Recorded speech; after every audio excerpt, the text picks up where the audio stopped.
sou farmacêutico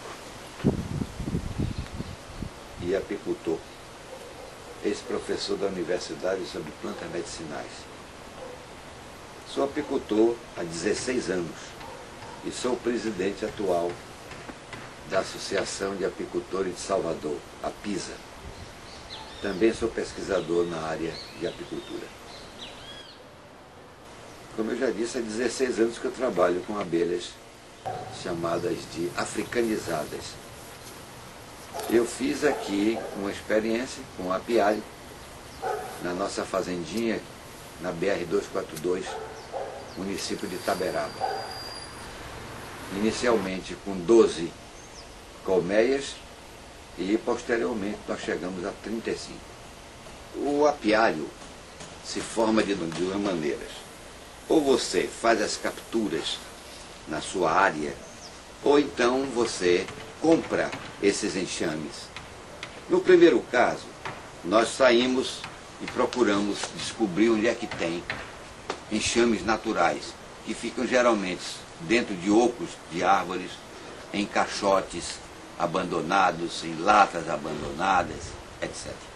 Nós colocamos esse material dentro de uma caixa standard americana, ou Landstraw, e desenvolvemos aí, colocamos uma tela excluidora na porta para a rainha não fugir da caixa. Com 15 dias a gente tira essa tela excluidora do alvado, que é a entrada da caixa, porque a rainha já acostumou. As dimensões da colmeia são estabelecidas em desenho apropriado e nós utilizamos, como eu já disse, as caixas chamadas de Standard Americana ou simplesmente Landstraw. Essa caixa tem 40 centímetros de altura por cerca de 45 de largura, 60 de comprimento. Landstraw era um reverendo americano que descobriu uma coisa importantíssima na criação de abelhas, que é o espaço abelha, isso é, a distância entre um favo e outro, que é de 9 milímetros. Esse apiário deve ser colocado com as caixas voltadas para o poente, isso é, ligeiramente voltadas, uma vez que o nascente deve bater de um lado da caixa, geralmente do lado direito. Em seguida, colocá-las 10 metros uma da outra. Esses 10 metros são suficientes para que, nos trabalhos de manejo, uma colmeia não interfira no trabalho da outra.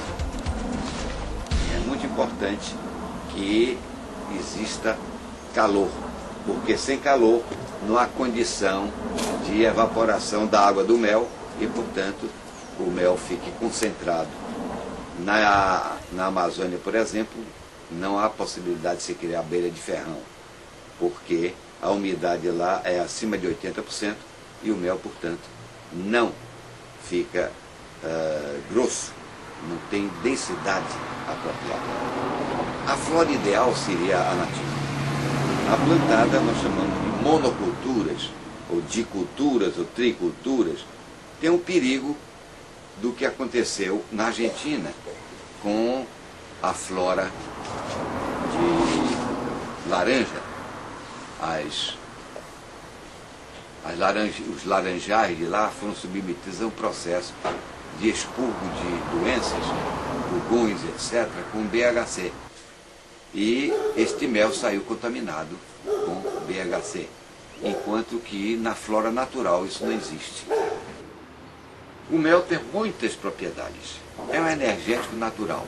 Ele contém aproximadamente 382 substâncias ativas, entre elas ácidos orgânicos, fermentos, açúcares. Entre os açúcares, o que prepondera é a glicose. Cerca de 75% do mel é representado pela glicose. É o energético mais completo que existe. Nos apiários mais desenvolvidos tecnicamente, nós temos, em primeiro lugar, a geleia real, que pode ser misturada ou não ao mel. Geralmente é misturada ao mel na proporção de 1 a 2%. Depois você tem o mel, que deve ser bem processado, bem filtrado, decantado, etc. Depois você tem a cera, e você pode trocar, inclusive, por placas alveoladas prontas para colocar nas colmeias. Finalmente, nós temos a própolis, que é a resina que as abelhas recolhem das árvores e transformam numa cera escura, que elas utilizam isso para fechar pequenas frestas na caixa, na colmeia, e fixar os quadros, para que ele não se mexa. E, finalmente, o mais caro da abelha, que é o veneno hoje aplicado como medicamento contra o reumatismo. O investimento inicial não é alto, é até o lucro da criação de abelhas é quase que 90%, porque você compra inicialmente as caixas completas, você compra um centrifugador, um derretedor de cera, um fundidor de cera, e o resto você faz, os suportes. E o arame é pouca coisa. O investimento não é alto.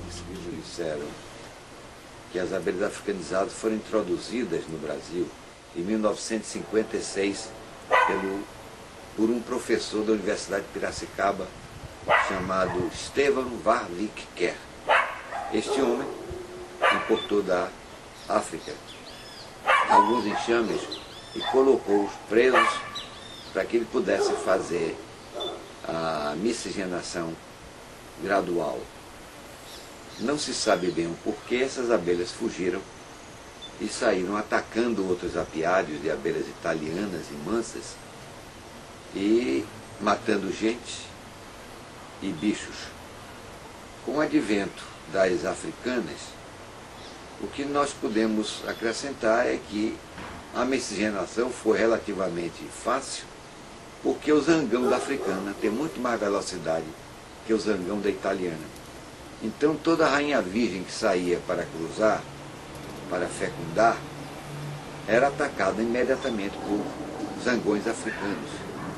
Daí nós tivemos uma verdadeira revolução na apicultura nacional e hoje nós podemos dizer que os melhores técnicos na nova apicultura com abelhas africanizadas é o brasileiro. A nossa abelha é africanizada. A abelha africana original é a Apis mellifera scutellata. Antigamente pensava-se que era a Apis mellifera adansonii. Posteriormente, verificações mais precisas do biotipo dessa abelha, veio a elucidação da variedade que é a scutellata. É a abelha que tem um ferrão um pouco maior que a italiana. E são muito mais agressivas. Entretanto, são altamente produtoras. A africana chega a produzir 100 quilos colmeia ano. A nossa italiana produzia 20 quilos colmeia ano. A nossa mestiça está produzindo 40.